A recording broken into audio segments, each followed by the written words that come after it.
Parashat Shemot. We are starting our journey through a new sefer.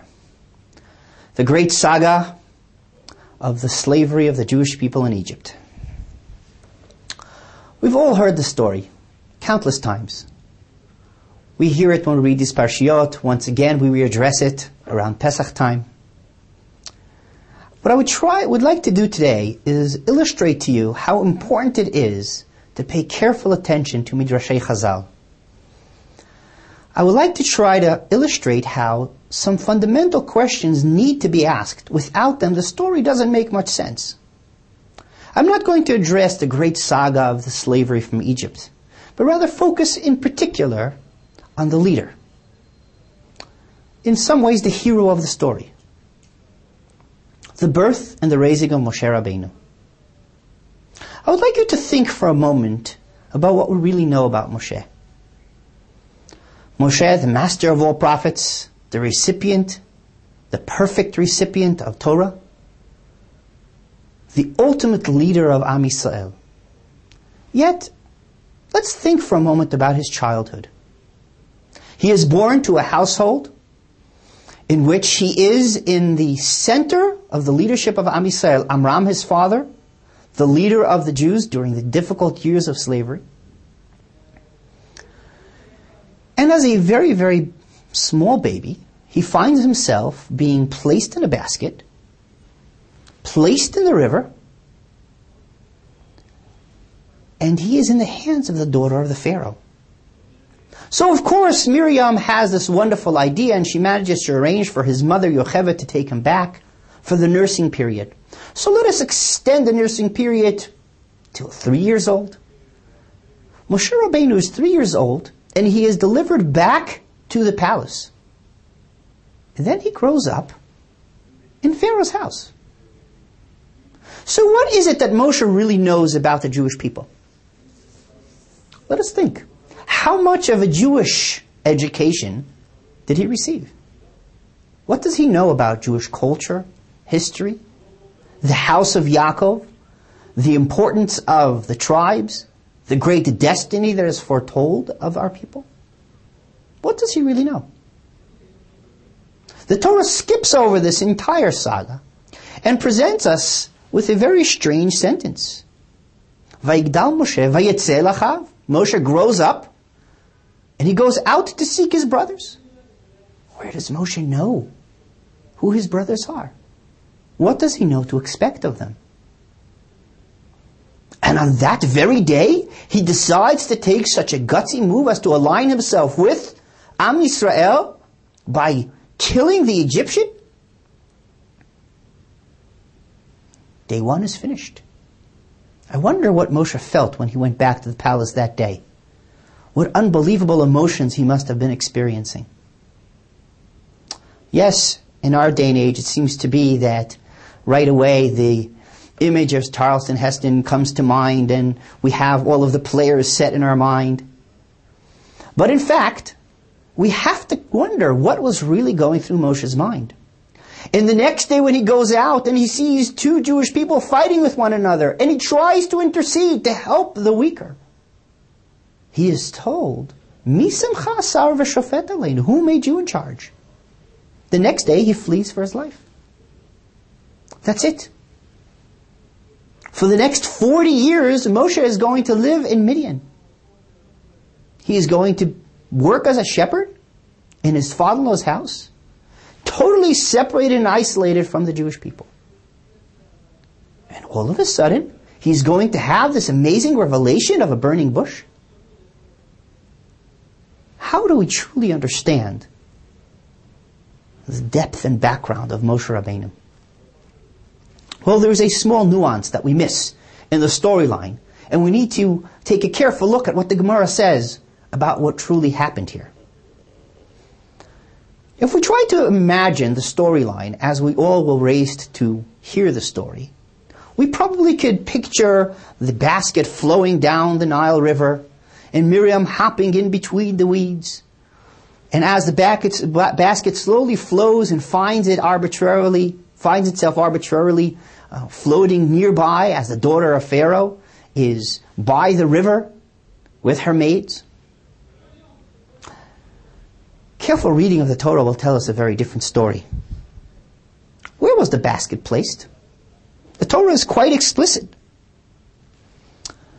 The basket was put in the suf al sefat hayor, in the bamboo shoots on the banks of the river. In Miriam, it says, Vatei tatzav achoto merachok. Vatei tatzav means she stood erect. What kind of a strange plan would this be? Let us put the basket in the reeds on the side of the river, and I will stand in a particular location as an outlook to see what might happen. Well, what do you think is going to happen? The Nile goes on for miles upon miles upon miles. Nothing is going to happen. And this happens to be the very one spot where the daughter of Pharaoh decides to go down to the river outside of the palace instead of having the water brought to her. Indeed, tells us the Gemara, what was the daughter of Pharaoh doing down in the river? Yarda litbol migilulei beit aviha. What a simple, short sentence that entirely changes the story. The daughter of Pharaoh, tell us our sages, was going to immerse herself in water because she was going through the process of conversion. The daughter of Pharaoh converting to Judaism. What an interesting thought. What does that mean? Who would have known for sure if the daughter of Pharaoh was going to be aligning herself with the Jewish people? Is it not safe to assume that the leading family of Am Yisrael would have known about it? That the house of Amram would be in on this story? But how could they know for sure that the daughter of Pharaoh is truly intending to be loyal to the Jewish people? She is, after all, the daughter of Pharaoh. The Gemara tells us that her name became Batya Yehudit. First person to receive the name Yehudit because of her alliance with Am Yisrael. The family of Amram had a perfect plan. Let us take the basket and place it exactly where they knew the daughter of Pharaoh was going to immerse herself. Miriam will position herself in such a place where she could carefully watch her reactions and actions. And indeed, the daughter of Pharaoh passed the test. She embraces the Jewish child and is eagerly willing to give him over to a Jewish woman in order to breastfeed him until she could raise him. It answers for us another perplexing question. Moshe, as we know, was given quite a few names. Chazal list 7 different names that Moshe Rabbeinu was given. After all, Yocheved, his mother, his father Amram, did not call him Moshe. Moshe is the name that the daughter of Pharaoh gave him, which simply means, I pulled him from the water. Ki mishitiu min hamayim. So Moshe is called pulled. Why is that name so significant? Why is that the name that stuck?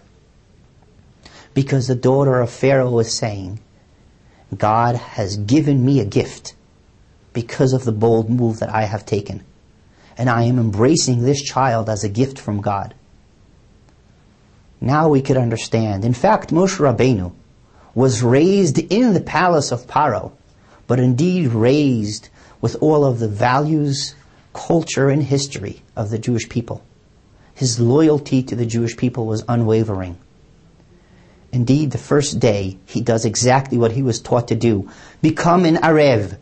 Set up a collateral. Protect the Jewish people. And so he does. The next day sends him perplexed, bewildered, running away, saying to himself, what do you mean, who put me in charge? Isn't that the responsibility of a Jew? To protect one another? To make sure that we're all safe and sound? Indeed, this was so perplexing to him that when the daughters of Yitro go back to their father to report to them about the great event of being saved by the well, by this stranger, they say to him very clearly, Ish Mitzri hitzilanu miyad haroim. An Egyptian man has saved us. Because Moshe, being very perplexed from the events of the last few days, was not quite sure how he was going to present himself. It It took many years of careful reflection in the desert for Moshe to decide exactly where he stood. And when he was ready, Kadosh Baruch Hu was ready for him. And there he steps onto the stage to become the greatest leader that Am Yisrael has ever known. Shabbat Shalom.